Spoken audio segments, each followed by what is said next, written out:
Hello friends, இன்றைக்கி mini vlog பார்ப்போமா? இன்றைக்கி வந்து காளானும் காலிஃப்ளவர் இருந்துச்சு. சரி, ஓகே, அதை வச்சு பிரியாணி செஞ்சு காலிஃப்ளவர் சில்லி போட்டுருவோம் தான் ரெடி பண்ண ஸ்டார்ட் பண்ணேன். அப்புறம் அதுக்கு தேவையான இன்க்ரீடியன்ஸ் எல்லாமே எடுத்து வச்சுட்டு காளான் க்ளீன் பண்ணி கட் பண்ணி எல்லாமே இது பண்ணிவிட்டு வெங்காயம், தக்காளி, புதினா, கருவேப்பிலை, மல்லி, இஞ்சி, பூண்டு எல்லாம் பேஸ்ட்டு எல்லாத்தையும் ரெடி பண்ணிவிட்டு அதை வதக்க ஸ்டார்ட் பண்ணிட்டேன்.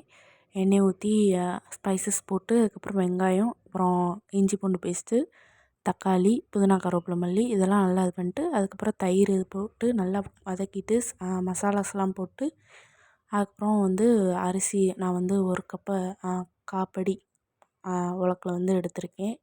எடுத்துட்டு அந்த அரிசியை போட்டு அதுக்கப்புறம் தண்ணி வந்து அந்த காப்படி உலக்குலேயே 2 இது நான் வந்து ஆட் பண்ணியிருக்கேன். 2 உலக்கு ஆட் பண்ணி நல்லா கிண்டி விட்டு கொதிக்கணும். அந்த அரிசி வந்து மேலே வந்து வெந்து வர வர இது பண்ணணும். அப்புறம் குக்கரில் 2 விசில் வச்சிங்கன்னா கரெக்டாக இருக்கும். அடிப்பிடிக்காமல் நல்லா உதிரி உதிரியாக இருந்துச்சு. செம்ம டேஸ்ட்டில் இருந்துச்சு.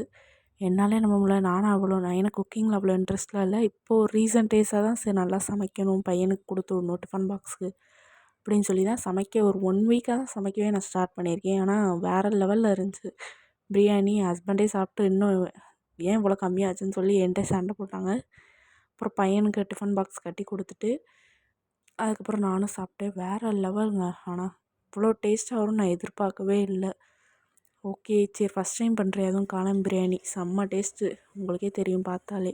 ஓகே, பாய்.